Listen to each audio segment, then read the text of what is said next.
আপনারা সবাই কেমন আছেন? আমি মোহাম্মদ সোহাগ মিয়া। আমি আছি আপনাদের সাথে cornea nursing licensing and comprehensive coaching এর সাথে। তো অনলাইন অফলাইনে যারা আছেন সবাইকে স্বাগতম আমাদের ক্লাসে। তো আমরা গত কয়েকদিনে অনেকগুলো ক্লাস কমপ্লিট করে ফেলেছি। তো আজকে আমরা আরো কিছু ক্লাস অনলাইনে চলবে। অনলাইন সেমিনার চলছে আমাদের। আর পাশাপাশি আমাদের গ্রুপ আছে। আমাদের অনলাইন গ্রুপ, অফলাইন গ্রুপ ২ টা আছে। আপনারা যারা এখনো এড হন নাই আমাদের সাথে, এড হয়ে যাবেন। তো আজকে আমরা কোশ্চেনে চলে যাই। আমরা একটু যেহেতু আমাদের অনেকটুকু পড়ার দরকার। তো দেখেন which is the most common causes of peptic ulcer disease. আগে আমাদের জানতে হবে what is the peptic ulcer disease. Peptic ulcer disease বলতে কি বুঝেন? আমরা জানি পেপটিক আলসার ডিজিজ, হ্যাঁ, তো প্রধানত যে পেপটিক আলসার ডিজিজ যেটা বলে থাকি যে আসলে পেপটিক মানে পেপটিক আলসার মানে কি? আলসার মানে ক্ষত হওয়া। ধরেন আপনার পেপটিক আলসার কিভাবে আসলে হয় ঘটনাটা যদি আগে বলি, আপনার আলসার হইছে কোথায়? স্টমাক কিংবা ইসোফেগাস কিংবা আপনার ডিউওডেনামের পার্টে যদি আপনার কোন জায়গায় আলসারেশন হয়, ক্ষত হয়, সেটাকে আমরা বলি হলো পেপটিক আলসার। শর্টলি যদি বলি। তো আসলে পেপটিক আলসার আমরা বুঝলাম যে পেপটিক আলসার জিনিসটা কি? আসলে পেপটিক আলসার কিভাবে হতে হয়? ধরেন কথার কথা, আজকে আমি সকাল ৮ টায় খেয়েছি, দুপুর ২ টায় খেয়েছি, রাত আর ৮ টায় খেয়েছি। রেগুলার আমি এইভাবে খাচ্ছি। তো ইন কেস কোন কাজের জন্য আমি আজকে দুপুর ২ টায় খাইতে পারিনি। তো দেখেন খুব ক্ষুধা লেগেছে, কিন্তু দেখা গেল একটু পরে আর ক্ষুধাটা থাকে না। কেন থাকে না? কারণ কি? কারণ আপনার ওই আমরা জানি আমাদের স্টমাকের মধ্যে কি প্যারাইটাল সেল আছে, আপনারা জানেন প্যারাইটাল সেল থেকে HCl সিক্রেশন হয়। কি সিক্রেশন হয়? HCl, হাইড্রোক্লোরাইড অ্যাসিড সিক্রেশন হয়। এই HCl সিক্রেশন হয়ে আমাদের কি করে? খাবারকে পচাইতে সাহায্য করে, বিপাক ক্রিয়াতে হেল্প করে, মানে পচাইতে হেল্প করে। তো সেটা আপনার কি করে? ডাইজেশন করতে, অ্যাকচুয়ালি আমরা যদি বলি ডাইজেশন করতে হেল্প করে। তো ডাইজেস্ট করতে হেল্প করে। এই ডাইজেস্ট করতে হেল্প করে কি? Hydrochloride acid, HCl। তো HCl আমাদের স্টমাকের আপনার আল্লাহ পাক আমাদের স্টমাকের লেয়ারটা এত সুন্দর করে দিয়েছে যে এই অ্যাসিডটা, হাইড্রোক্লোরাইড অ্যাসিডটা যদি আমরা এখানে কাঠের মধ্যে দেই, এখনই কাঠটা পুড়ে যাবে। বাট দেখেন আমাদের এই স্টমাকের লেয়ারটা সহজেই কিন্তু নষ্ট হয় না। তো বাট বারবার যখন হতে থাকবে, যখন পেটে কিছু থাকবে না, খাবার থাকবে না, তখন যদি সিক্রেশন হয়, সেক্ষেত্রে কিন্তু আপনার আস্তে, আস্তে ক্ষত তৈরি করবে। দ্যাটস ওয়াই আপনার কি হবে? আপনার আলসার ফরমেশন হতে পারে। ধরেন আমি মানে রেগুলার টাইম মতো খাই, কিন্তু হঠাৎ করে আমি মানে রেগুলার খাওয়া বন্ধ করে দিলাম কিংবা স্ট্রেস নিলাম। কোন কারণে হাইড্রোক্লোরাইড সিক্রেশন বেড়ে গেল। হাইড্রোক্লোরাইড সিক্রেশনের পরিমাণ বেড়ে গেল। কিন্তু আপনার খাবার ঠিকমতো আপনার পেটের মধ্যে রইল না। না থাকলে কি হবে আপনার? ওই আপনার লেয়ারটাকে আস্তে, আস্তে, আস্তে, আস্তে নষ্ট করে দেবে। তখন এটা আলসারেশন তৈরি করে। তো যাই হোক, এরকম এটাই আমরা আসলে মানে আলসারের ব্যাপারটা আপনারা হয়তো বুঝতে পারছেন যে আলসার কিভাবে ঘটনাটা ঘটে আসলে। তো এই আলসারটা আসলেও মানে বেশিরভাগ ক্ষেত্রে দেখা যায়, আমরা জানি হেলিকোব্যাক্টার পাইলোরি একটা ব্যাকটেরিয়া, এই ব্যাকটেরিয়ার জন্য বেশিরভাগ ক্ষেত্রে হয়। আরো কিছু রিস্ক ফ্যাক্টর আছে, যেমন যাদের ব্লাড গ্রুপ ও পজিটিভ, তাদের হওয়ার একটা 3 টাইমস রিস্কি তারা।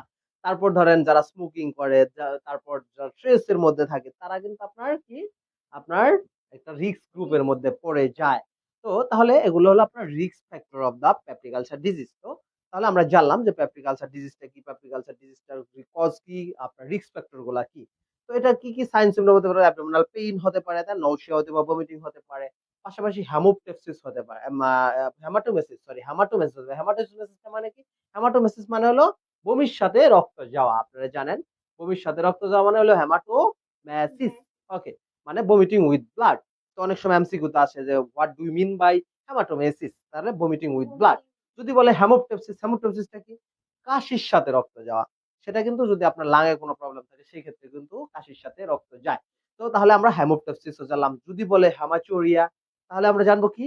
হেমাচুরিয়া মানে ইউরিনের সাথে ব্লাড, মানে ব্লিডিং উইথ ইউরিনের সাথে আপনার, বা ইউরিনেশন উইথ ব্লিডিং। তো তার মানে আমরা জানলাম। আর কি সাথে ব্লিডিং হতে পারে? তোমার ইপিস্টেসিস হতে পারে। ইপিস্টেসিস মানে কি? নাক দিয়ে রক্ত পড়া। হ্যাঁ, নোজ ব্লিডিং। ওকে। তো এই ধরনের ব্লিডিং কিন্তু হতে পারে। যদি পায়খানার সাথে রক্ত যায়, সেটার ক্ষেত্রে কি বলবো আমরা? একটু আপনারা যারা আমাদের লাইভে আছেন তারা কমেন্ট করবেন অবশ্যই। যদি আপনারা লাইভে থাকেন, তাহলে আমি বুঝতে পারবো যে আপনারা কমেন্টের মাধ্যমে যে আপনারা আমার কথা শুনছেন। তো যদি শুনেন তাহলে এটার উত্তর দিবেন অবশ্যই, যে আপনার যদি স্টুলের সাথে যায় সেক্ষেত্রে কি বলবো? মেলে না। কি বলবো? মেলে না। ওকে। তো তাহলে এই যে নানান রকম ব্রিডিং এর সাথে কোথায় ব্রিডিং হলে কিভাবে কি বলে, সেটাও আমি আপনাদের বলে দেওয়ার চেষ্টা করলাম। তো প্রধানত দেখা যায় যদি আপনার আপার পার্টে যদি আপনার ধরেন লাস্ট পার্ট অফ দা ইসোফেগাসের লাস্ট পার্টে কিংবা স্টমাকের উপর স্টমাকে যদি আপনার আলসারেশন হয়, সেই ক্ষেত্রে কিন্তু আপনার কি হতে পারে, আপনার হ্যামাটোমেসিস হতে পারে। আর যদি লোয়ার পার্টে হয় সেই ক্ষেত্রে আপনার কি হতে পারে, মেলেনা হতে পারে। মেলেনা মানে কি, পায়খানার সাথে রক্তজল। তো তাহলে এটা ঘটনা ঘটতে পারে। তো এগুলো হলো সাইন সিমটম, আমি যেগুলো বললাম আপনাদের সাইন সিমটম। তো পেপটিক আলসার সম্পর্কে আসলে আমরা পেপটিক আলসারটা আগে কেমনে টেস্ট করবো, আগে আপনার বেরিয়াম টেস্ট করা হয়তো। ওকে, তো আর এখন আমরা কি করি, আমরা এন্ডোস্কোপির মাধ্যমে ইজিলি হ্যাঁ। তো এটা আসলে প্রধানত দেখা যায় যে আমরা বেরিয়াম সালফেট খাওয়াই দিত আপনার, সেটা পরে স্টমাকের মানে দেখা যেত যে এখান থেকে ছিদ্র সাদা সাদা একটা অংশ বের হয়ে যেত। তো তখনই বোঝা যেত যে তার প্রবলেম আছে। তো যাই বাই দ্য ওয়ে, আরো কিছু টেস্ট আছে, যেমন আপনার কি আপনার ব্যাকটেরিয়াল কিছু টেস্ট করা হয়। প্রধানত এন্ডোস্কোপির মাধ্যমে আমরা প্রধানত দেখা যায় এটা পজিটিভ পাবো, যে এন্ডোস্কোপির মাধ্যমে দেখা যাবে একদম ডিরেক্টলি, যেহেতু আমরা ক্যামেরা দিয়ে এন্ডোস্কোপিটা করি, তো এন্ডোস্কোপি দিয়ে আমরা টেস্টটা করে থাকি। তো তারপর আমরা কিভাবে চিকিৎসা করি, কম্বিনেশন ট্রিটমেন্ট দিয়ে থাকি। ধরেন আপনার কি করি, আমরা অ্যান্টি আলসারেটিভ ড্রাগ দিই, দ্যাট মিনস ওমিপ্রাজল, তারপরে রেমাটিডিন বা দ্যাট মিনস রেনিটিডিন, আপনার হলো H2 ব্লকার। H2 ব্লকারটা কি আপনাদের এটা জানতে হবে। আবার অনেক সময় প্রশ্ন আসে, what is the H2 blocker. H2 ব্লকারটা কি? H2 ব্লকার হলো হাইড্রোক্লোরিক সিক্রেশন যে হচ্ছে, এটার মধ্যে একটা রিসেপ্টর আছে, H2 রিসেপ্টর। এই H2 রিসেপ্টরকে আপনার ব্লক করে দেয়। যে এই হাইড্রোক্লোরিক রিসেপ্টর আপনার হাইড্রোক্লোরিক সিক্রেশন বন্ধ করে দেয়, যখন আপনার রেনিটিডিন বা রেমাটিডিন এই জাতীয় গ্রুপের ওষুধগুলো দিবেন, দ্যাট মিনস এগুলোও কিন্তু অ্যান্টি আলসারেটিভ। অ্যান্টি আলসারেটিভের মধ্যে দুই রকম ভাবে বা কাজ করে, একটা হলো নিউট্রালাইজ করে, আর একটা হলো আপনার কি করে, H2 রিসেপ্টরকে ব্লক করে। তো রেনিটিডিন বা রেমাটিডিন এইটা কি করে, আপনার H2 রিসেপ্টরকে ব্লক করে, দ্যাট মিনস হাইড্রোক্লোরিক সিক্রেশনটা বন্ধ করে দেয় সীমিত সময়ের জন্য। যতক্ষণ সময় সে থাকবে, বলে যে এই সময়টুকু তুমি আপাতত হাইড্রোক্লোরিক সিক্রেশন অফ রাখো। তো এই যে ব্যাপারটা, এই ঘটনাটা ঘটে কোথায়, আপনার স্টমাকের প্যারাইটাল সেলের মধ্যে যায় এইভাবে স্টিমুলেটেড করে। তো বাই দ্য, তো তাহলে আমরা বুঝতে পারলাম যে ধরেন আমরা যখন রেনিটিডিন বা রেমাটিডিন দেই, তো তখন আপনার কি হয়, H2 রিসেপ্টরকে ব্লক করে দেয়। তো এটার সাথে আমরা আরো কিছু কম্বিনেশন ট্রিটমেন্ট দিতে পারি, সাথে সাথে আরো দুই তিনটা ওমিপ্রাজল বা আদার্স আদার্স কোনো মেট্রোনিডাজলও দিয়ে থাকি আমরা। তো পাশাপাশি যদি এটাতে কাজ না হয়, তখন আমরা কি করি, পার্শিয়াল গ্যাস্ট্রেক্টমি করতে পারি, অনেক সময় অপারেশন করতে হয়। তো এটার মধ্যে কি কি কমপ্লিকেশন হয়, সেটাও যদি আমি আপনাদেরকে একটু বলে দিই, আমাদের অনেক ব্যাপার এসে পড়বে আসলে। দেখা যাবে আপনাদের একটা মোস্ট কমন কোশ্চেন প্রত্যেকবারই প্রায় আসে, দেখবেন, complication of the peptic ulcer. এই কোশ্চেনটা খুব কমন আসে, আপনারা খেয়াল করছেন কিনা জানি না, যে ম্যাক্সিমাম বারই দেখা যায় এই কোশ্চেনটা আসেই, যে যখন আমরা লাইসেন্সিং পরীক্ষা দেই, কম্প্রিহেনসিভ পরীক্ষা দেই, আমার মনে আছে স্পষ্ট, এই কোশ্চেনটা ডাবল আসছিল। একই কোশ্চেন ডাবল এসেছিল। সেটা হলো আপনার কমপ্লিকেশন অফ পেপটিক আলসার। তো কমপ্লিকেশন অফ পেপটিক আলসারটা আপনার কি কি আছে, যেমন পারফোরেশন হতে পারে, একদম ছিদ্র হয়ে যেতে পারে। ওকে, আর কি হতে পারে, আপনার পাইলোরি স্টেনোসিস হতে পারে। পাইলোরি স্টেনোসিস আমরা জানি যে আপনার স্টমাকের তিনটা পার্ট জানেন তো, হ্যাঁ? একটা হলো ফান্ডাস, বডি, আর একটা হলো পাইলোরাস। এই পাইলোরাটা সংকুচিত হয়ে যায়, স্টেনোসিস হয়ে যায়, সংকুচিত হয়ে যায়, হ্যাঁ? তো ন্যারো হয়ে যায়। তো এটা হলো পাইলোরি স্টেনোসিস। তো যাই হোক, আমরা আরো জানবো অনেক অনেক সুন্দর করে। তো এই ব্যাপারটা বেসিক আপনার পেপটিক আলসার সম্পর্কে আমি একটু বেসিক ধারণা দেওয়ার চেষ্টা করলাম আপনাদেরকে।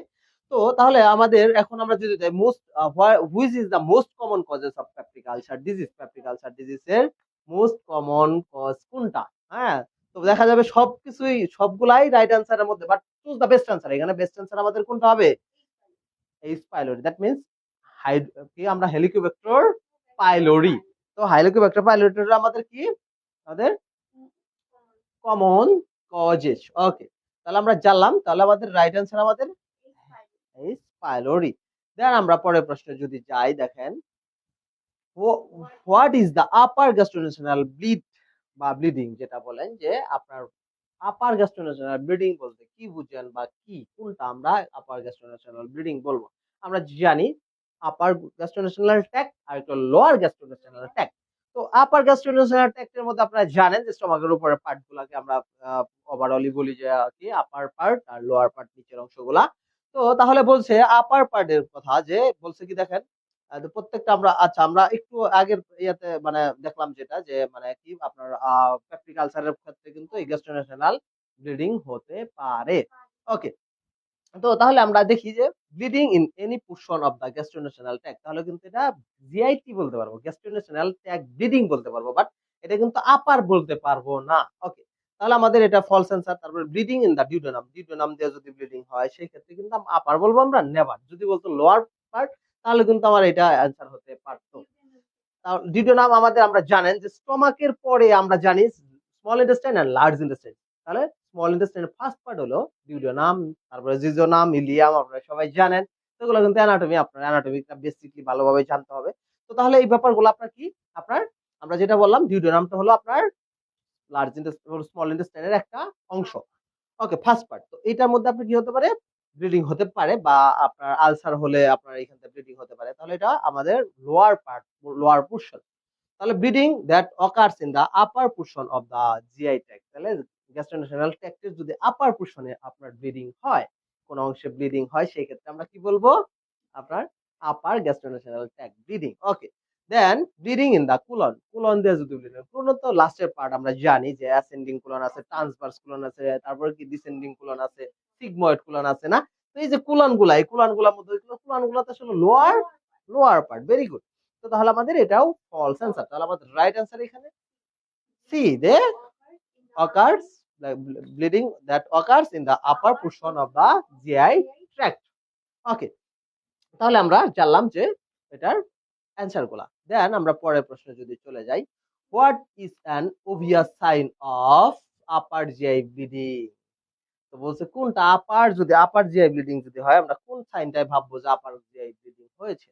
তো প্রথম বলছে হেমাটোমেসিস, হেমাটোমেসিস, হেমাটোমেসিস মানে আমরা কি বললাম একটু আগে, হেমাটোমেসিস আমরা কি বললাম একটু আগে, যদি আপনার বমির সাথে রক্ত আসে সেই ক্ষেত্রে আমরা বলি হেমাটোমেসিস। আমরা একটু আগে বলেছি এক কথা, ইমিশন মানেই হলো বমি। আমরা ইমিশন যদি হয়, বমি যদি হয়, আমরা কি ওষুধ দিই, অ্যান্টি ইমিটিক দিই, যেমন ইমিস্টেট বা অলডাস্টেরন, তারপর আমরা দিই ডমপেরিডন।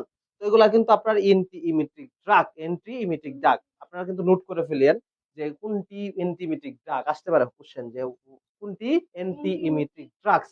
তো তাহলে কিন্তু আপনারা তখন অ্যান্সার দিতে পারবেন। তো তাহলে আমরা জানলাম যে যদি আপার পার্টে হয় তাহলে হেমাটোমেসিস অবশ্যই হবে। তাহলে এটা আমাদের রাইট অ্যান্সার হবে অবশ্যই। অ্যাবডোমিনাল পেইন, অ্যাবডোমিনাল পেইন হতে পারে, বাট তার চেয়ে বেস্ট আমরা এটাতে বুঝতে পারবো না কিন্তু যে আপার পার্টের মধ্যে, আমরা আসলে বুঝার জন্য বলতেছি আপসেট স্টমাক, স্টমাক আপসেট হয়ে গেছে, হ্যাঁ, ওয়েট লস হচ্ছে, তাহলে এগুলা কোনোটাই না, রাইট অ্যান্সার আমাদের হেমাটোমেসিস। ওকে, তাহলে আমাদের রাইট অ্যান্সার এখানে হেমাটোমেসিস। ওকে, দেন আমরা পরের প্রশ্নে চলে যাই। Ulcerative colitis is an common inflammatory disease which effect, বলছে আলসারেটিভ কোলাইটিস, কোলাইটিস মানে বুঝতে পারতেছেন যেখানে আইটিস আছে, আমরা জানি আগেই আইটিস যেখানে আছে সেখানে পাবো কি, একটা ইনফ্লামেশন আছে। আমরা যেখানে আইটিস পাবো সেখানে কি বলবো, একটা ইনফ্লামেশন আছে, আমরা আগেও বলেছি এটা। তো তাহলে যেখানে আইটিস আছে সেখানে আমরা পাবো ইনফ্লামেশন আছে। ওকে, তাহলে আইটিস আছে মানে ইনফ্লামেশন আমরা জানি। তাহলে বলছে যে ulcerative colitis is a common inflammatory disease which effect, যেটা কিনা এফেক্ট করে। তো তাহলে সেটা কি এফেক্ট করে বলছে, দেখেন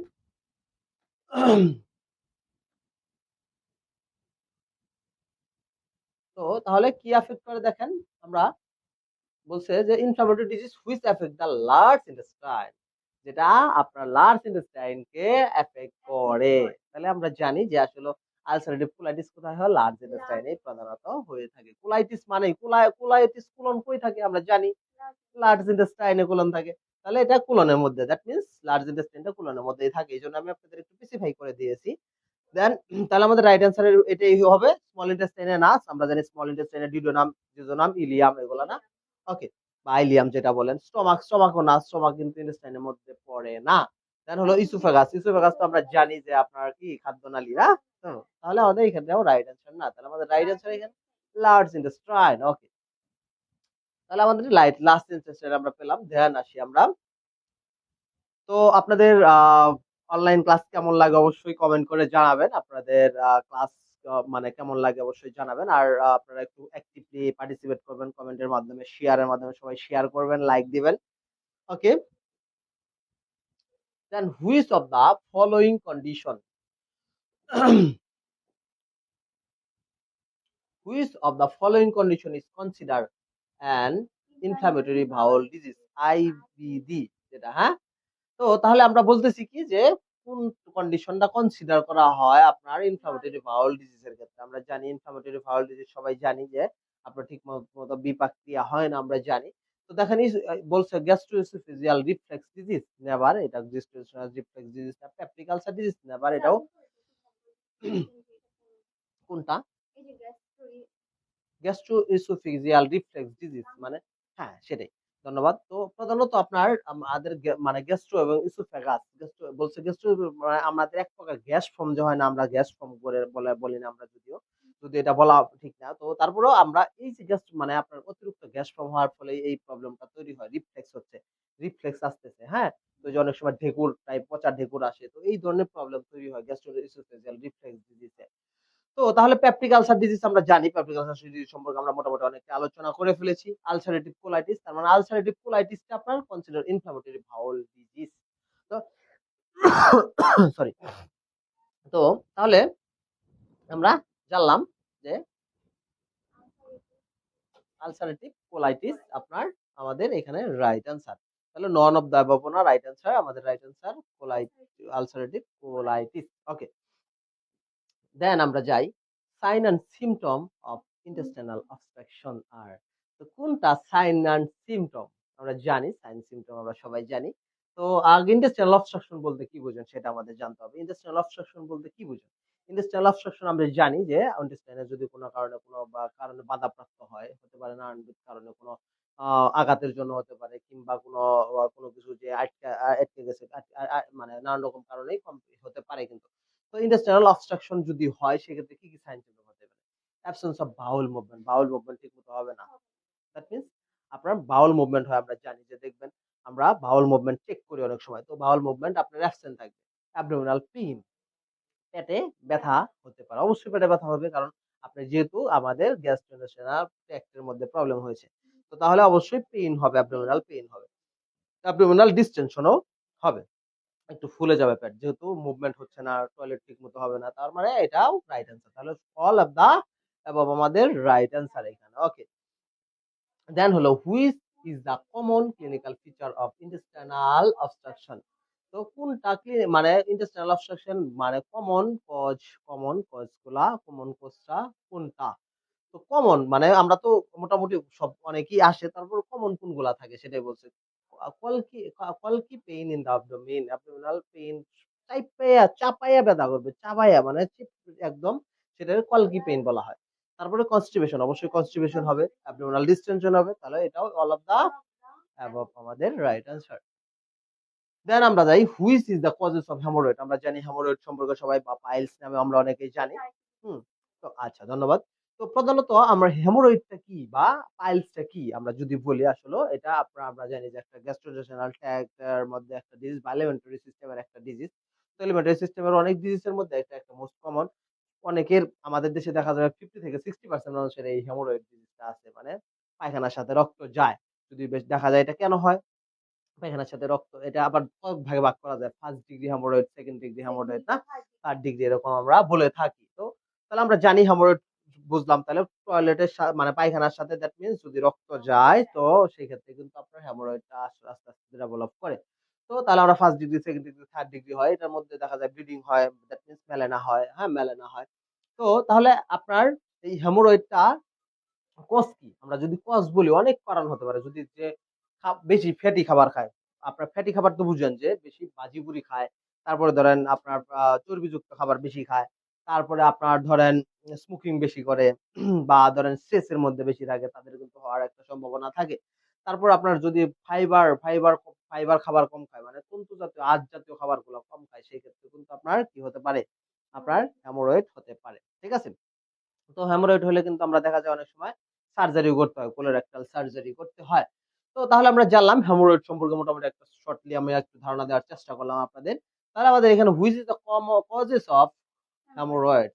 ক্রনিক কনস্টিপেশন, দীর্ঘমেয়াদী যদি কনস্টিপেশন থাকে, আমরা জানি কুষ্ঠকাঠিন্য, এই কুষ্ঠকাঠিন্য যদি প্রিভেন্ট করতে পারেন, তাহলে আপনি হেমোরয়েড হবে না গ্যারান্টেড। কারণ কনস্টিপেশন এর জন্যই কিন্তু অ্যাকচুয়ালি এই হেমোরয়েডটা হয়ে থাকে। কনস্টিপেশনটা খুব ইম্পর্টেন্ট একটা ম্যাটার, তাহলে আমাদের এটা রাইট অ্যান্সার।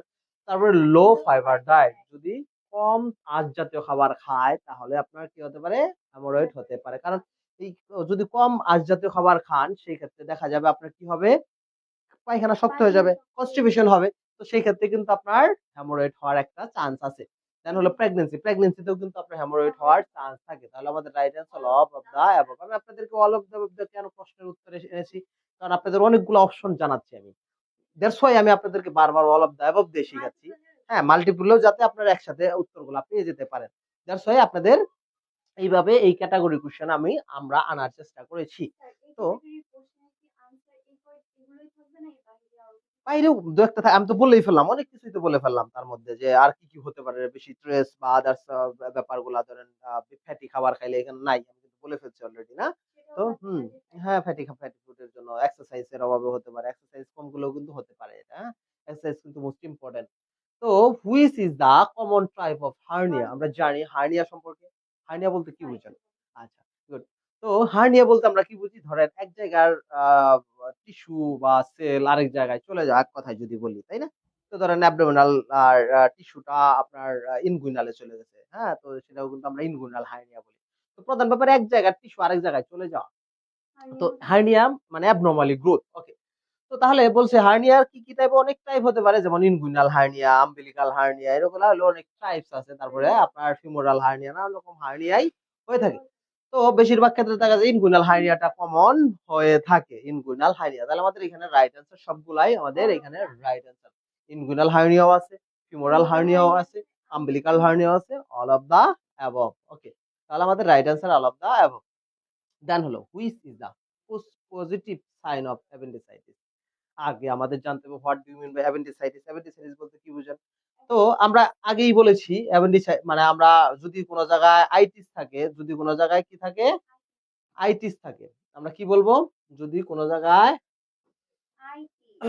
এই যে এই আইটিস যদি থাকে তাহলে আমরা ভাববো এখানে কি আছে, সরি, কি আছে? যদি কোনো জায়গায় আইটিস থাকে আমরা কি বলবো সেটাকে?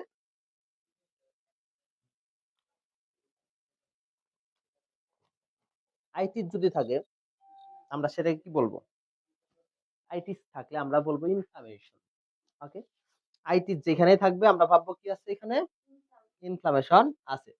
তো তাহলে অ্যাপেন্ডিসাইটিস মানে আমরা ভাববো কি আছে, ইনফ্লামেশন আছে, ইনফ্লামেশন আছে। ওকে, তো তাহলে আমরা জানলাম যে আইটিস মানে, তার মানে আমরা যদি বলি যে এটা সংজ্ঞা যদি বলি অ্যাপেন্ডিসাইটিস এর, যে inflammation of the appendix is called appendicitis.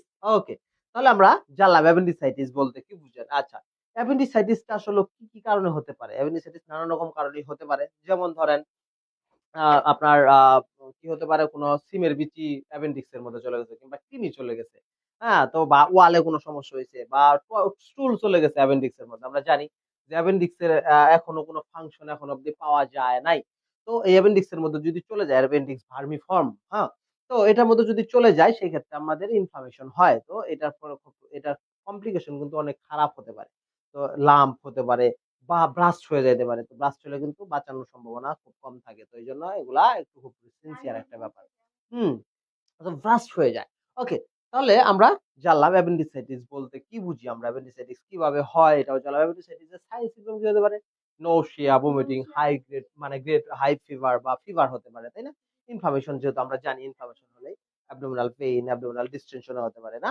এগুলা হতে পারে। নৌশিয়া, ভমিটিং এগুলো না?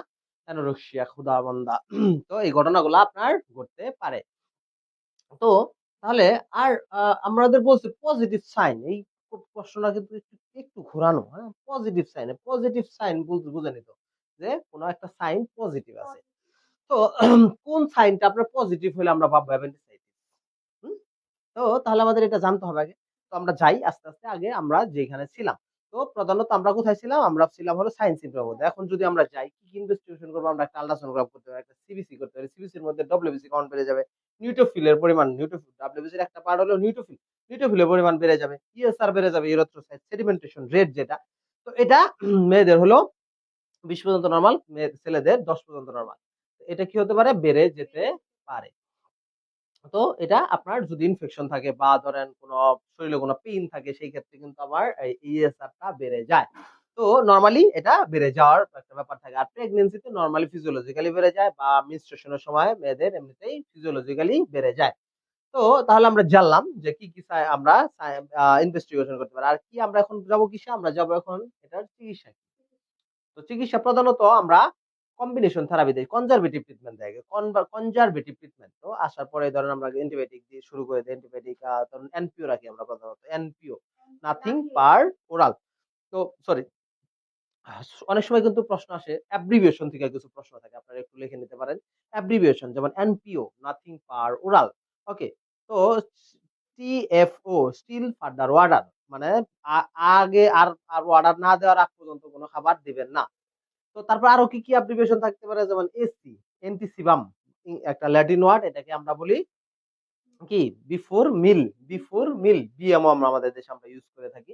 আর হলো পুসিবাম, পিসি, পুসিবাম, এটা হলো ল্যাটিন ওয়ার্ড। এই ল্যাটিন ওয়ার্ডটাকে আমরা বলি আফটার মিল। ওকে? তো কিছু কিছু মেডিসিন আমরা আফটার মিল দেই, কিছু কিছু খাবারগুলো আমরা বিফোর মিল দিয়ে থাকি। তো এগুলা কিন্তু আমরা এইভাবে আপনার লিখতে পারি। টিডিএস মানে কি? Three time daily. Three time daily মানে 8 আওয়ারলি আমরা অনেক সময় বলে থাকি। বিডি মানে কি বলি? টুইস ডেইলি, টুইস ডেইলি মানে দিনে 2 বার। ওডি মানে ওয়ান্স ডেইলি, দিনে 1 বার। কিউডিএস মানে 4 টাইম ডেইলি মানে 4 ঘন্টা পর পর আমরা দিয়ে থাকি। ওকে? হ্যাঁ? ঠিক আছে? তো 6 মানে সরি 4 ঘন্টা না 6 ঘন্টা। 6 ঘন্টা মানে 4 বার, দিনে আমরা কয়বার দেই? 4 বার দেই। আমি বলছি কি 4 বার দেই 6 ঘন্টা পর পর। এখন যদি ৬ টায় দেন আর একটা ১২ টায়, আবার ৬ টায় আবার ১২ টায়। ওকে? তো এভাবে আমরা দিয়ে থাকি। ওকে? আরো অনেক রকম অ্যাব্রিভিয়েশন আছে। আমি আস্তে, আস্তে আপনাদেরকে বলবনি। যেমন বিএনএমসির ফুল মিনিং কি? অনেক সময় এমসিকিউ তে কিন্তু আসে না? Bangladesh nursing and midwifery council, BGNM এর ফুল মিনিং কি না? তো এগুলো আপনারা দেখবেন অ্যাব্রিভিয়েশন গুলো। অ্যাব্রিভিয়েশন থেকে কিন্তু ২-৪ টা প্রশ্ন থেকে যায়। তো তাহলে আমরা জানলাম যে কি আপনার হলো যে আমরা কি চিকিৎসা দেব, কনজারভেটিভ ট্রিটমেন্ট দেব, অ্যান্টিবায়োটিক শুরু করতে পারি আমরা। জ্বরের জন্য অ্যান্টিপাইরেটিক দিতে পারি। অ্যান্টিপাইরেটিক কি? প্যারাসিটামল একটা অ্যান্টিপাইরেটিক ড্রাগস। ওকে? হুম। আমরা হলো যে এনপিও যেহেতু রাখেছি সেই ক্ষেত্রে আমরা ইনফিউশন দিব। ইনফিউশন মানে স্যালাইন দেওয়া শুরু করব। যেমন ধরেন হার্টব্যান্ড সলিউশন দেই আমরা, আইসোটোনিক সলিউশন এগুলা। আমি পূর্বের ক্লাসেও আপনাদের আইসোটোনিক, হাইপোটোনিক, হাইপারটোনিক সলিউশন নিয়ে আলোচনা করেছি। ক্লিয়ারলি আপনারা প্রিভিয়াস ক্লাস দেখে নেবেন। যদি কেউ না দেখে থাকেন, না শুনে থাকেন তাহলে হাইপোটোনিক, আইসোটোনিক, হাইপারটোনিক সম্পর্কে প্রিভিয়াস ক্লাসটা আপনি একটু কষ্ট করে দেখে নেবেন। তো তাহলে আপনার আমি যেটা বলছিলাম ১ম আমরা কি দিয়ে থাকি? হার্টব্যান্ড সলিউশন, নরমাল স্যালাইন দিয়ে থাকি, ডিএনএস দিয়ে থাকি না? তো তাহলে এই স্যালাইন গুলো আমরা দিয়ে থাকি খাবারের অল্টারনেটিভ হিসেবে। ওকে? তো তাহলে আমরা এটা হলো কনজারভেটিভ। দেন হলো আমরা সার্জিক্যাল ট্রিটমেন্ট এ চলে যাই। একদম অ্যাপেন্ডিসেক্টমি করি। একদম কেটে ফেলে দেই। সেটা ওপেন ও করি কোন সময় ওপেন না করেও করতে পারি। ল্যাপারোস্কোপির মাধ্যমেও করে থাকি। ওকে? তো হয়, হয়। ২ ভাবেই হয়। ওকে? তাহলে আমরা জানলাম ওপেন ও করতে পারি, ২ ভাবেই করতে পারি। ওকে? তাহলে আমরা আ এটা জানলাম। দেন আমরা এটার কি, কি কমপ্লিকেশন হতে পারে অ্যাপেন্ডিসাইটিস এর? একদম ব্রাস্ট হয়ে যাইতে পারে, তাই না? লাম্প হয়ে যাইতে পারে, না নেক্রোসিস হয়ে যেতে পারে, না এরকম অনেক কিছু হতে পারে। সেপ্টিসেমিয়া ডেভেলপ করতে পারে। সেপ্টিসেমিয়া মানে একদম ব্লাডে ইনফেকশন ছড়িয়ে যেতে পারে। তো তাহলে আমাদের পজিটিভ সাইন অফ অ্যাপেন্ডিসাইটিস এর পজিটিভ সাইন কোনটা? রবসিন সাইন পজিটিভ। রবসিন সাইনটা কি? আমরা জানি। যদি ধরেন আপনার অ্যাপেন্ডিক্স কোন সাইডে থাকে আপনি জানতে হবে আগে। রাইট সাইডে, রাইট ইলিয়াক ফুসা। আর রাইট ইলিয়াক ফুসাতে থাকে। রাইট ইলিয়াক ফুসাতে। তো আমরা জানি আমাদের অ্যাবডোমিনাল রিজিয়নটাকে আমরা ৯ টা রিজিয়নে ভাগ করি। আপনারা সবাই জানেন, না? সবাই জানেন, তাই না? জানেন তো? তো যারা জানেন কমেন্ট করবেন মানে কোনটাকে কি বলে? ইপিগাস্ট্রিক না? ঠিক আছে? তো তাহলে হ্যাঁ, ৯ টা রিজিয়ন আছে আমাদের। ৯ টা কি আছে? রিজিয়ন আছে। তো রিজিয়ন গুলো আপনারা একটু আ জানতে চাচ্ছেন এখন? আচ্ছা। তো প্রধানত আমাদের কি এটা এইখানে যেটা থাকে সেটার নাম হলো কি? ইপিগ্যাস্ট্রিক। ঠিক আছে? তারপরে আপনার কি আছে? আর কি আছে? Right hypochondrium, left hypochondrium. Okay? তারপরে right lumbar, left lumbar, right iliac, left iliac. তারপরে এটার নাম হলো আপনার আম্বিলিকাস। আর হলো হাইপোগ্যাস্ট্রিক। ওকে? তো এই হলো ৯ টা রিজিয়ন। ওকে? তো তার মানে আমাদের এইটা হলো অ্যাবডোমিনাল রিজিয়ন। অ্যাবডোমিনাল রিজিয়ন গুলো আপনারা একটু দেখে নিয়েন। অবশ্যই সুন্দর করে দেখবেন। তাহলে আমরা জানলাম যে আসলে রাইট ইলিয়াক ফুসা, রাইট ইলিয়াক ফুসাতে আপনার কি হবে? আপনার ইনফ্লামেশন হবে। অ্যাপেন্ডিক্সটা আছে ওইখানে। ওকে, অ্যাপেন্ডিক্সটা এখানে থাকে। তো আমরা যদি লেফট সাইডে চাপ দেই, রাইট সাইডে ব্যথা পাবে। এটার নামই হলো রফসিন সাইন। বুঝতে পারছেন? রফসিন সাইন। আমি মানে লেফট সাইডে চাপ দিছি, রাইট সাইডে ব্যথা করবে।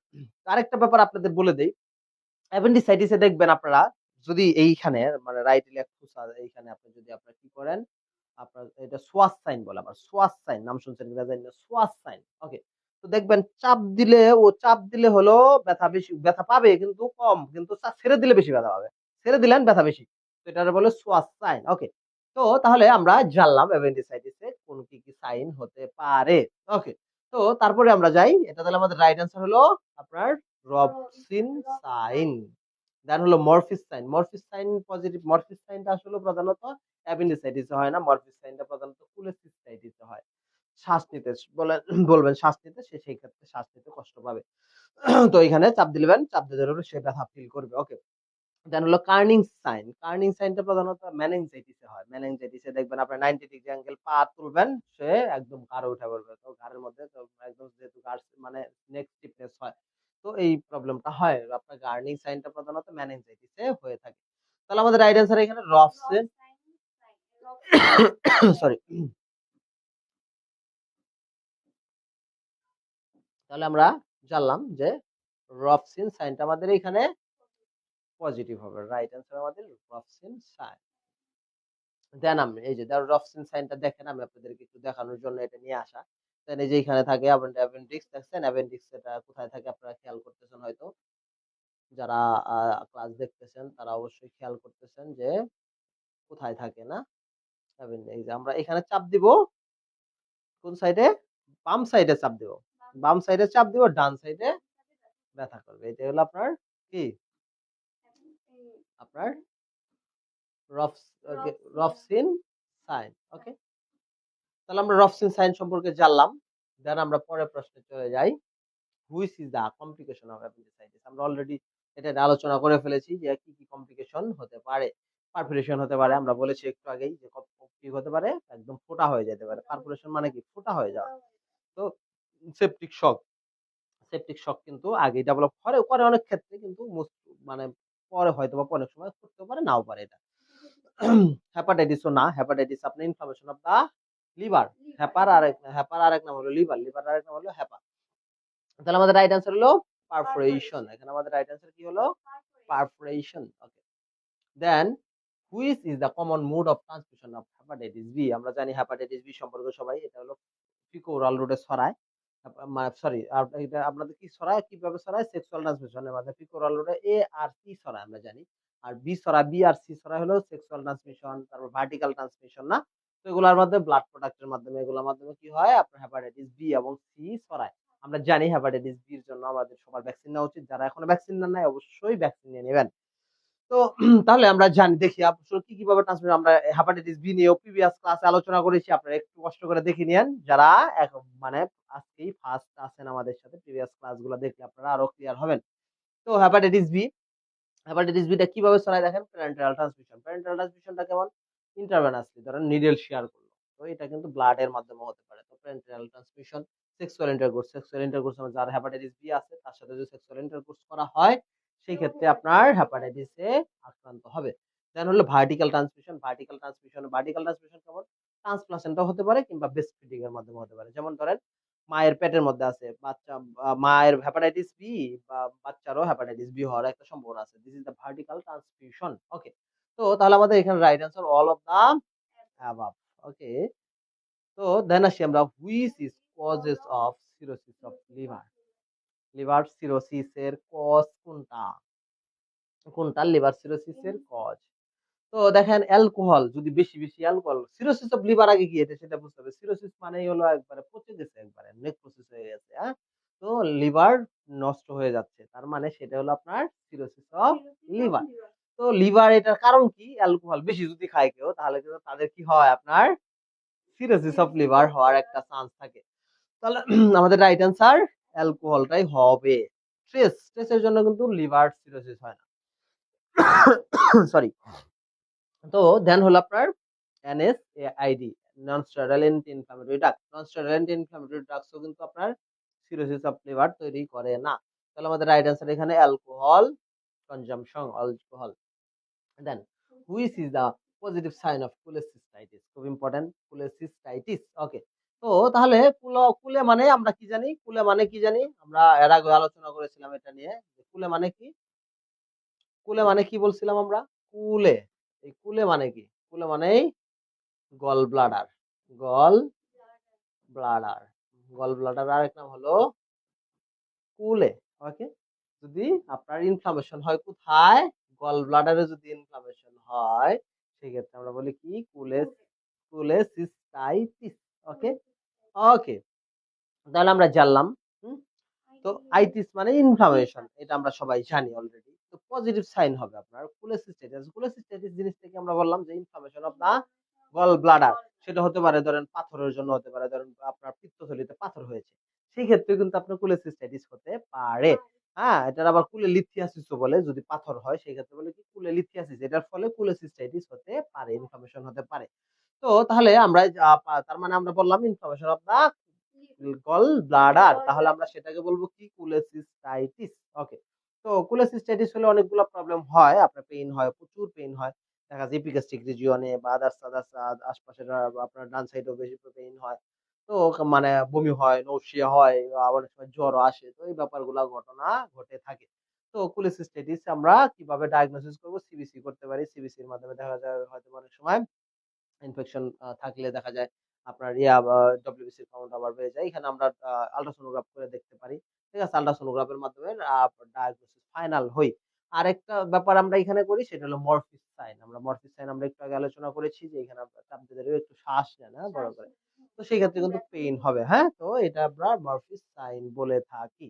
তো তাহলে আমরা জানলাম যে আপনার কোলেসিস্টাইটিস এর সাইন সিম্পটম গুলো একটু আলোচনা করলাম। তো আমরা তারপরে আমরা কোলেসিস্টাইটিস এর চিকিৎসা কি দেই, কনজারভেটিভ ট্রিটমেন্ট দেই সেম ভাবে, ওই যে আমরা যেহেতু ইনফেকশন আছে, সাথে সাথে কিন্তু এটা অপারেশন করা হয় না। যদি ইনফেকশন থাকে তখন অপারেশন করা হয় না। তখন আমরা কি করি, সিম্পটোমেটিক ট্রিটমেন্ট দেই। কি কি সিম্পটম, সাইন সিম্পটম হচ্ছে সেই অনুযায়ী চিকিৎসা। পাশাপাশি অ্যান্টিবায়োটিক আমরা অ্যান্টিবায়োটিক থেরাপি দেই, হ্যাঁ? তো অ্যান্টিবায়োটিক থেরাপি দিয়ে আমরা বলি যে এতদিন পরে আসেন, পড়ার পর আসার পর আমরা তখন অপারেশনের চিন্তা করি, যদি বেশি বড় পাথর থাকে বা আদার্স কোনো সমস্যা থাকে, তো সেই ক্ষেত্রে আমরা তখন অপারেশনের চিন্তা করি, কোলেসিস্টেক্টমি করি তখন, হ্যাঁ? তো হলো আমাদের মোটামুটি ওভারঅল আপনার কোলেসিস্টাইটিস নিয়ে আলোচনা। তাহলে আমাদের রাইট অ্যান্সার এখানে কি হবে, মরফিস সাইনটা আমাদের পজিটিভ হবে। সরি। তো তাহলে আমাদের right answer Murphy's sign positive. Then example of alimentary disease. এখন আসি আমরা এলিমেন্টারি সিস্টেম বলতে কি বুঝান। আমরা জানি এলিমেন্টারি সিস্টেম একদম পুরো ওরাল থেকে একদম রেকটাল পর্যন্ত, অ্যানাল ক্যানাল পর্যন্ত একদম পুরাটাই এলিমেন্টারি সিস্টেম। এটা আরেক নাম হলো ডাইজেস্টিভ সিস্টেম, তাই না? তো আমরা নানান রকম ভাবে বলে থাকি এলিমেন্টারি সিস্টেম, না? তো এই সিস্টেমের মধ্যে যে কোনো জায়গায় যদি রোগ হয় সেগুলোরে আমরা বলি কি, এলিমেন্টারি ডিজিজ। তাহলে এলিমেন্টারি সিস্টেমের মধ্যে কি কি পড়ে আগে আমাদের এটা জানতে হবে ফার্স্ট। পুরো ওরাল ক্যাভিটি পড়ে, না? তারপরে ইসোফেগাস পড়ে, না? তারপরে আপনার স্টমাক পড়ে। তারপরে আপনার large intestine, small intestine, large intestine jejunum, duodenum, duodenum, jejunum, ileum. তারপরে না, এইগুলাই তো থাকে। ওকে। তারপরে আপনার স্মল ইন্টেস্টাইন আছে, স্মল ইন্টেস্টাইনের মধ্যে আপনার ডিসেন্ডিং কোলন, ট্রান্সভার্স কোলন, না? তারপরে আমরা এগুলা নিয়ে আলোচনা অলরেডি করে ফেলেছি। এই রিলেটেড যে কোনো জায়গায় রোগ হলেই সেটা বলে আমরা এলিমেন্টারি ডিজিজ। আরো কিছু অ্যাক্সেসরি পার্ট আছে, যেমন টিথ, টাং, এগুলা কিন্তু accessory part of the alimentary system. Liver, gall bladder, এগুলা প্যানক্রিয়াস, এগুলা কি সবই আমাদের accessory part of the alimentary system, বা আপনার কোন সিস্টেমের মধ্যে এটা, ডাইজেস্টিভ সিস্টেমের এলিমেন্ট মানে অ্যাসোসিয়েট, সাহায্যকারী পার্ট আমাদের এগুলা। ওকে, তো তাহলে আমাদের এই রিলেটেড কি কি ডিজিজ আছে, যেমন পিইউডি, পেপটিক আলসার ডিজিজ, এটা অবশ্যই অবশ্যই এলিমেন্টারি সিস্টেমের মধ্যে পড়ে। তারপর রেসপিরেটরি ট্র্যাক্ট ইনফেকশন, আরটিআই, তো এটা কিন্তু আমাদের এই এলিমেন্টারি সিস্টেমের মধ্যে পড়ে না। এটা কোন সিস্টেমের মধ্যে পড়ে? এটা হলো আমাদের প্রধানত রেসপিরেটরি সিস্টেমের মধ্যে পড়ে। তাহলে এটা ফলস। তাহলে তারপর ব্রঙ্কিওস্টেসিস, ব্রঙ্কিওস্টেসিসটাও কোথায়? এটাও আমাদের লাং এর মধ্যে হয়। লাং এর মধ্যে হয়, তার মানে রেসপিরেটরি সিস্টেমের মধ্যে হয়, ব্রঙ্কাসে, হ্যাঁ? দেন হলো inflammatory vowel syndrome, inflammatory vowel syndrome অবশ্যই হবে এটা। ভাউল সিনড্রোম বুঝতেই পারতেছেন, মানে হ্যাঁ, আইবিএস আমরা বলে থাকি, আইবিএস বলি না, আইবিএস হয়েছে না, ঠিক মতো খাবার যা খাচ্ছে তো বারবার পাতলা পায়খানা হচ্ছে না, এরকম ঘটনা হয়ে থাকে। তারপরে জেলিঙ্গার ইলিউশন সিনড্রোম, এটা আমাদের আমাদের গ্যাস্ট্রোইন্টেস্টিনাল ট্র্যাক্টের একটা রোগ। তো তার মানে আমাদের এগুলো তিনটা কি বলছি, পিআইডি পেপটিক আলসার ডিজিজ, আর একটা হলো ইনফ্লামেটরি বাউল ডিজিজ, আর একটা হলো জোলিঙ্গার ইলিউশন সিনড্রোম। তো আমাদের এগুলা সবই ট্রু অ্যান্সার। এই যে দেখেন ট্রু অ্যান্সার টি দিয়ে দিচ্ছি যেগুলা, সেগুলো হলো ট্রু অ্যান্সার আমাদের। ওকে, তাহলে দেন আসি আমরা family rules to art elderly art. আমাদের ফ্যামিলির কি রুলস থাকে আছে সরি। তো দেন আমরা কি মানে বলছি family rules toward elderly art. তো ফ্যামিলিতে আপনার মানে বৃদ্ধ বাবা মাদের কি কি করা উচিত, কি কি ধরনের তাদের প্রতি কি রুলস পালন করা উচিত তাদের ফ্যামিলি মেম্বার হিসেবে। রেসপেক্ট দেম, তাদেরকে অবশ্যই সম্মান করতে হবে, মাস্ট বি রাইট অ্যান্সার আমাদের এটা। ইগনোর দেম, ইগনোর করা যাবে না, এটা ফলস অ্যান্সার। তাহলে প্রপার কেয়ার দেম, তাদের অবশ্যই ঠিক মতো কেয়ার করতে হবে, তাহলে এটা রাইট অ্যান্সার। সেন্ড দেম দা টু ওল্ড কেয়ার সেন্টার, না নেভার, এটা আমরা কিন্তু ওল্ড কেয়ার সেন্টারে পাঠাবো না। Keep them in separate room, অন্য আরেকটা বাসায় রাইখা দেবো, নেভার। তাহলে আমাদের রাইট অ্যান্সার এখানে রেসপেক্ট দেম আর হলো প্রপার কেয়ার দেম, তাহলে এই দুটো আমাদের রাইট অ্যান্সার এখানে। ওকে, তো তাহলে আমরা জানলাম রাইট অ্যান্সার আমাদের কোনগুলা। দেন হলো common complication of peptic ulcer, আমরা অলরেডি আলোচনা করে ফেলেছি। প্রিভিয়াস আমরা এটা নিয়ে অনেক বিস্তারিত আলোচনা করে ফেলেছি। আসলে আমরা আজকে বেশিরভাগ ডাইজেস্টিভ ডিজিজ নিয়ে আলোচনা করতেছি, ম্যাক্সিমাম ক্ষেত্রে দেখবেন আজকে ডাইজেস্টিভ সিস্টেমের রোগগুলো নিয়েই আলোচনা করতেছি। তো দেন হলো আমরা এর মধ্যে কিসের মধ্যে আসে যে কি কি কমপ্লিকেশন হতে পারে পেপটিক আলসার ডিজিজের মধ্যে, কি কি হতে পারে। ডায়রিয়া একটা হতে পারে, কি হতে পারে, একটা ডায়রিয়া হতে পারে, নেভার ডায়রিয়া, এটা আপনার কি পেপটিক আলসারের কমপ্লিকেশন হবে। ওকে, আচ্ছা পারফোরেশন, পারফোরেশন হতে পারে, অবশ্যই হয় এটা। তারপরে আপনার হলো জিআই ব্লিডিং, গ্যাস্ট্রোইন্টেস্টিনাল ব্লিডিং হতে পারে, আমরা বলেছি হেমাটোমেসিস, হেমাটোমেসিস কিংবা মেলানা দুইটার একটা হতে পারে। ওকে, তারপরে ডিসমেনোরিয়া, ডিসমেনোরিয়া না, ডিসমেনোরিয়া জানেন, ডিসমেনোরিয়া মানে কি, পেইনফুল অফ মেনস্ট্রুয়েশন, যদি অতিরিক্ত পেইনফুল হয় সেই ক্ষেত্রে আমরা বলি ডিসমেনোরিয়া। ঠিক আছে, পাইলোরিক স্টেনোসিস, আমরা এটা আলোচনা করেছি যে পাইলোরিস সংকুচিত হয়ে যাবে, তাহলে এটা রাইট অ্যান্সার। আমাদের রাইট অ্যান্সার হলো পারফোরেশন, জিআই ব্লিডিং, আর একটা হলো পাইলোরি স্টেনোসিস। আমাদের এখানে তিনটাই রাইট অ্যান্সার। ওকে, তাহলে আপনারা বুঝতে পারছেন। আর অবশ্যই আপনারা লাইক কমেন্ট শেয়ার করবেন যারা আছেন, আর কোথায় থেকে কে আছেন অবশ্যই সেটাও কমেন্টের মধ্যে জানাবেন। আর রাইট অ্যান্সার জানলে অবশ্যই আপনারা অ্যান্সার করবেন আগেই। হ্যাঁ, ওকে, তাহলে আমরা একটু যাই আগাই। দেন নন কমিউনিকেবল ডিজিজ, আর আমরা জানি communicable disease, non communicable disease যেগুলা আপনি ছোঁয়াচ্ছে, দ্যাট মিনস একজন থেকে আরেকজনের ছড়ায়, সেগুলার বলি আমরা কমিউনিকেবল ডিজিজ। আর নন কমিউনিকেবল ডিজিজ, আগে মানুষ বেশিরভাগ মারা যেত নন কমিউনিকেবল ডিজিজ, এখন বেশিরভাগ মানুষ মারা যায় নন কমিউনিকেবল ডিজিজে। তো স্পেশালি ধরেন ইউএসএ বা ইউকে, এগুলাতে কিন্তু বেশি নন কমিউনিকেবল ডিজিজ। আমাদের দেশে এখনো কমিউনিকেবল কিছুটা আছে, বাট কম। তো যাই হোক, communicable disease, non communicable disease আমরা বুঝি সবাই, যেটা একজন থেকে আরেকজনের ছড়ায়, সেগুলোর বলি কমিউনিকেবল ডিজিজ। কি কি আছে, যেমন টিউবারকুলোসিস আছে, ডিপথেরিয়া আছে, পারটুসিস আছে, টিটানাস আছে। হ্যাঁ, তারপর আছে হেপাটাইটিস বি, ইনফ্লুয়েঞ্জা বি, হ্যাঁ, মিজেলস, মামস, রুবেলা। হ্যাঁ, এগুলা কি, এগুলা সব কমিউনিকেবল ডিজিজ, এগুলা কি কমিউনিকেবল ডিজিজ। আরো কি আছে, স্ক্যাবিস আছে, চুলকানি না। তো নানান রকম অনেক রকম ডিজিজ আমাদের কমিউনিকেবল ডিজিজের মধ্যে পড়ে। আপনার আরো কি আছে, আর ডায়রিয়া, এগুলো সবই হলো আপনার কমিউনিকেবল ডিজিজ। ওকে, আমরা নন কমিউনিকেবল ডিজিজ গুলা কি কি, নন কমিউনিকেবল যেমন হাইপারটেনশন আছে, তারপর আপনার করোনারি হার্ট ডিজিজ আছে, ইসকেমিক হার্ট ডিজিজ আছে, ডায়াবেটিস মেলাইটাস আছে। তো এগুলো হলো আপনার নন কমিউনিকেবল, ক্যান্সার, এগুলো হলো নন কমিউনিকেবল ডিজিজ। ওকে, তো তাহলে আমরা নন কমিউনিকেবল ডিজিজ সম্পর্কে বুঝলাম, কমিউনিকেবল ডিজিজ গুলো সম্পর্কে আলোচনা করলাম। ওকে, তাহলে আপনারা অবশ্যই এখানে রাইট অ্যান্সার কোনটা হবে আপনারা কমেন্ট করবেন, যারা আমার সাথে অনলাইনে আছেন, আর যারা সরাসরি আছেন সরাসরি উত্তর দিবেন। তাহলে আমাদের এখানে টিউবারকুলোসিসটা কি, টিউবারকুলোসিসটা হলো কমিউনিকেবল ডিজিজ, তার মানে এটা ফলস অ্যান্সার। ডায়রিয়াল ডিজিজ, এটাও কমিউনিকেবল ডিজিজ, তার মানে এটাও ফলস অ্যান্সার। তাহলে হাইপারটেনশন আমাদের এটা রাইট অ্যান্সার, অবশ্যই হাইপারটেনশনটা রাইট অ্যান্সার। তাহলে আমাদের হাইপারটেনশন হতে এটা একটা নন কমিউনিকেবল ডিজিজ, একজন থেকে আরেকজনের ছড়ায় না। আচ্ছা, হাইপারটেনশন বলতে কি বোঝেন, এটা নিয়ে যদি একটু আমরা আলোচনা করি, হাইপারটেনশন বলতে কি বোঝেন। হাইপারটেনশনটা কি আমরা জানি। আগে এই হাইপারটেনশন জানতে গেলে আগে আপনাকে জানতে হবে কি, হাইপারটেনশন জানতে গেলে আগে আপনাকে জানতে হবে যে ব্লাড প্রেশার কি। ব্লাড প্রেশার বলতে কি বুঝেন, আমরা জানি ব্লাড প্রেশার মানে ব্লাডের যে রক্তের যে চাপটা। তো প্রধানত রক্ত চলাচলের সময়, আমাদের শরীরে রক্ত চলাচলের সময় ব্লাড ভেসেলের মধ্যে যে চাপটা প্রয়োগ করে সেটার নামই হলো ব্লাড প্রেশার। তো ব্লাড প্রেশার থাকাটা স্বাভাবিক। আমরা জানি ব্লাড প্রেশার ৪ প্রকার। কয় প্রকার? ৪ প্রকার। একটা হলো systolic blood pressure, diastolic blood pressure, pulse pressure আর একটা হলো মিন প্রেশার। তাহলে আমরা ৪ টা ব্লাড প্রেশার বলেছি। একটা বলছি সিস্টোলিক। সিস্টোলিক কি? হার্ট যখন আপনার সংকুচিত হয় সেটারে বলি আমরা সিস্টোলিক ব্লাড প্রেশার। তো সিস্টোলিক ব্লাড প্রেশারটা আমরা সরি সিস্টোলিক ব্লাড প্রেশারটা কি আমরা জানলাম যে সিস্টোলিক ব্লাড প্রেশারটা কি আমরা বলছি যে হার্ট যখন সংকুচিত হয়েছে তখন যে স্পিডটা বেশি থাকে আমরা জানি যে কি থাকে তখন স্পিডটা একটু বেশি থাকে। তো এটারে আমরা বলি সিস্টোলিক ব্লাড প্রেশার বা হার্ট সংকুচিত হয়েছে। তো এই ব্লাড প্রেশারটা আমরা তখন বলি কি সিস্টোলিক ব্লাড প্রেশার। তো সিস্টোলিক ব্লাড প্রেশারের নরমাল রেঞ্জ আছে আমরা জানি। তো কোনো বই বলে আপনার ১০০ থেকে ১৩০, কোনো বই বলে ১০০ থেকে ১৩৯, কোনো বই বলে ১০০ থেকে ১৪০। আমরা ১০০ থেকে ১৪০ মিলিমিটার অফ মার্কারি শিখবো। এটা হলো সিস্টোলিক ব্লাড প্রেশারের নরমাল রেঞ্জ। তো তাহলে আমরা সিস্টোলিক ব্লাড প্রেশার সম্পর্কে জানলাম।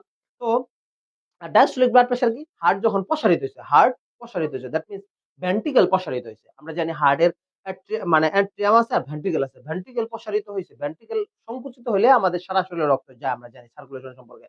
সার্কুলেশন নিয়ে মনে হয় আলোচনা এর আগে করেছিলাম একদিন। তো প্রিভিয়াস ক্লাসগুলো আপনারা দেখলে বুঝতে পারবেন। তো সার্কুলেশন থেকেও কিন্তু কোশ্চেন থাকে।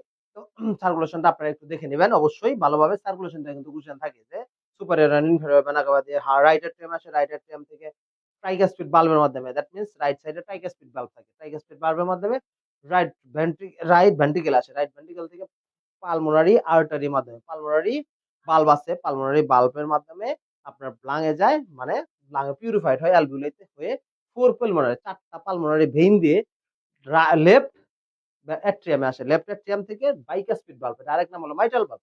এই মাইটাল বাল্ব দিয়ে আপনার কোথায় আসে?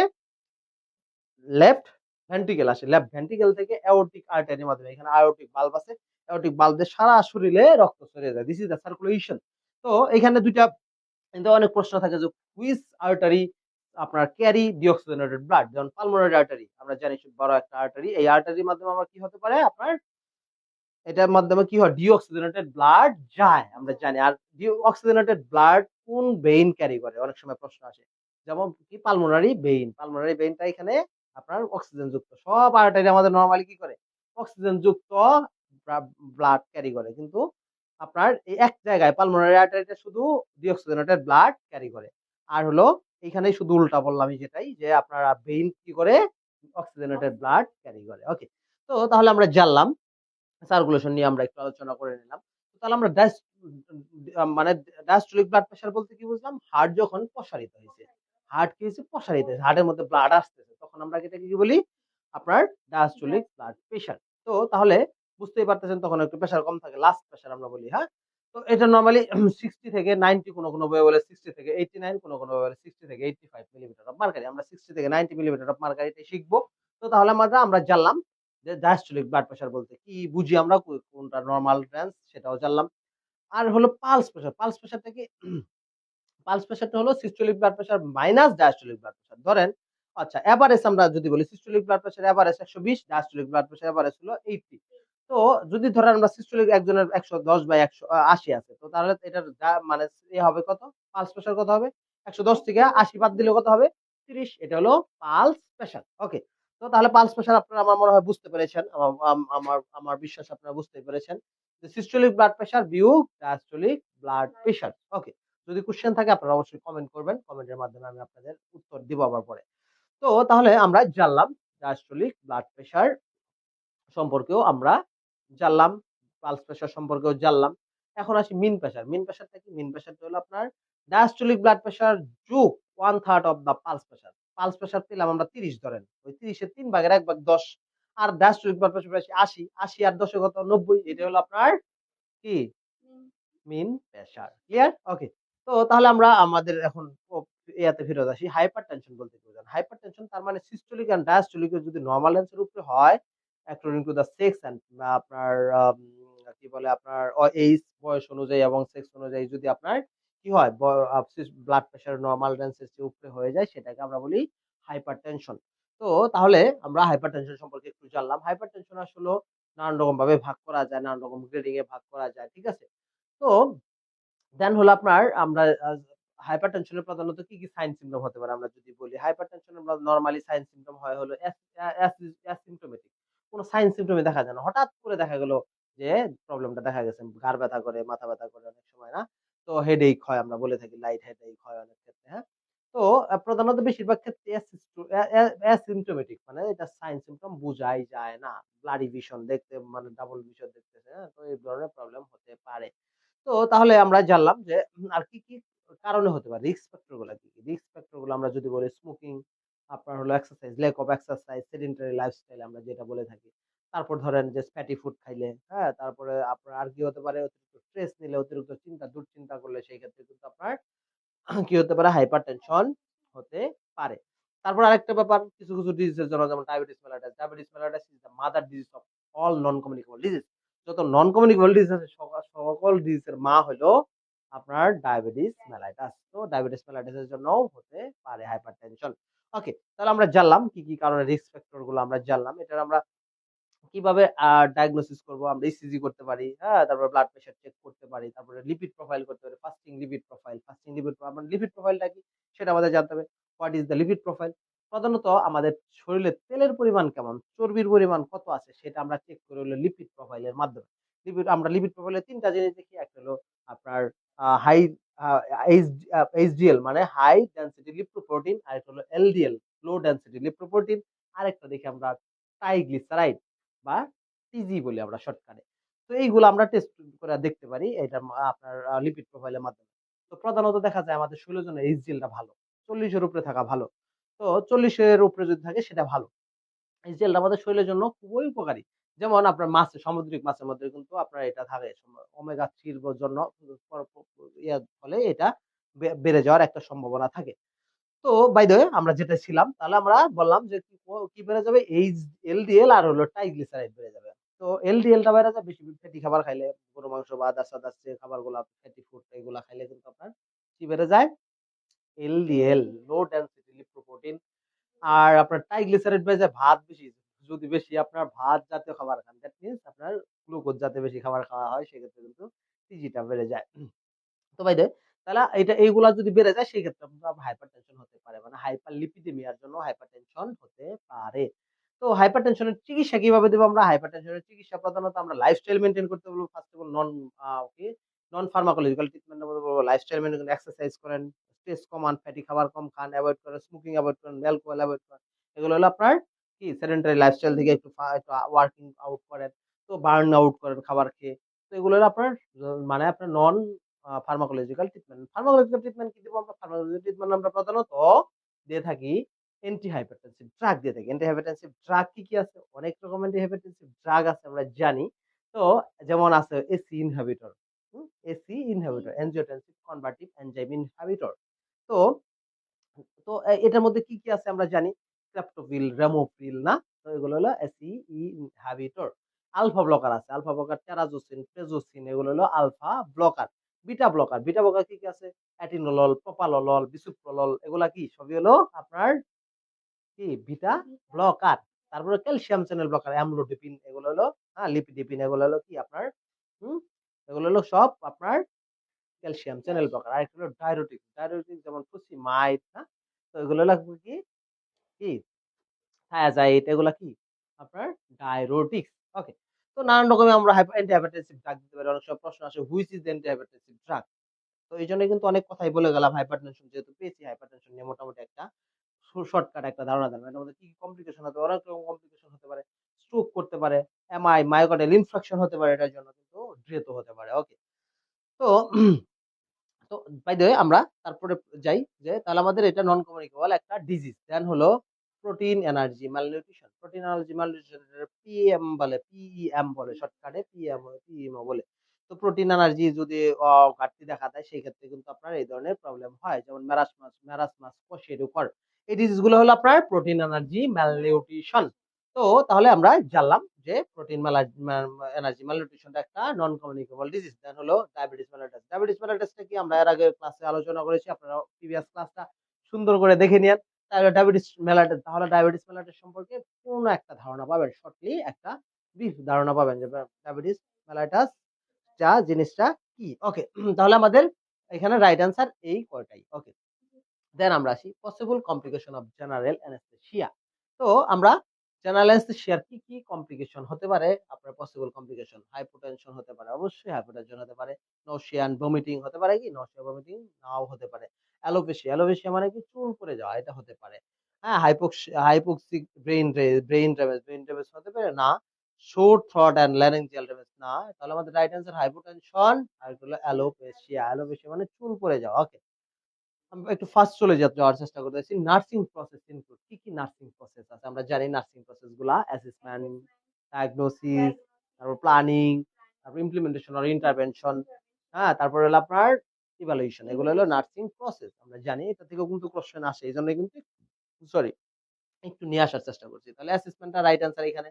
তাহলে থ্রটটা না। থ্রটটা কিন্তু রাইট অ্যান্সার না। থ্রট চিন্তা এটা কিন্তু কোনো নার্সিং প্রসেস এর মধ্যে পড়ে। ইন্টারভেনশন অবশ্যই ইন্টারভেনশন অর এটা আরেক নাম হলো ইমপ্লিমেন্টেশন। ওকে, তাহলে রাইট অ্যান্সার এটা।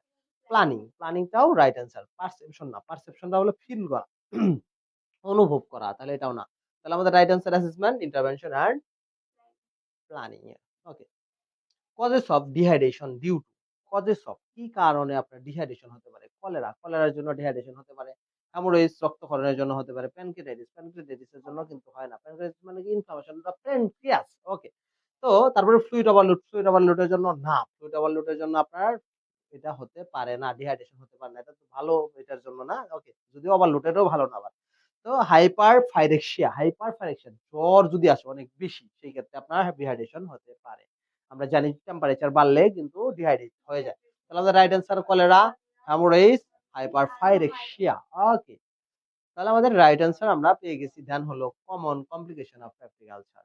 কি আমরা এটা এটা এর আগেও একটা প্রশ্ন করেছি যে পারফোরেশনটা রাইট অ্যান্সার আমাদের, পাইলোরিক স্টেনোসিসটা আমাদের রাইট অ্যান্সার, আর ব্লিডিং ইন্টারনাল ব্লিডিং এটা রাইট অ্যান্সার। এগুলা আমাদের কি complication of the peptic ulcer. Okay. তো এই ছিল আজকের আমাদের ক্লাস। যদি আম, কারো কোনো কমেন্ট থাকে ক্লাস নিয়ে বলতে পারেন, আর যদি কোনো কোশ্চেন থাকে আপনারা কোশ্চেন করতে পারেন। আপনারা কমেন্টের মাধ্যমে, যারা সরাসরি লাইভে দেখতেছেন তারাও কমেন্ট করতে পারেন, কমেন্টের মাধ্যমে কোশ্চেন করতে পারেন। আর যারা সরাসরি করতেছেন তারাও প্রশ্ন করতে পারেন। Have any question? যদি কোনো কোশ্চেন থাকে কোশ্চেন করতে পারেন। আর কোনো কোশ্চেন আছে আপনাদের? আচ্ছা, ধন্যবাদ।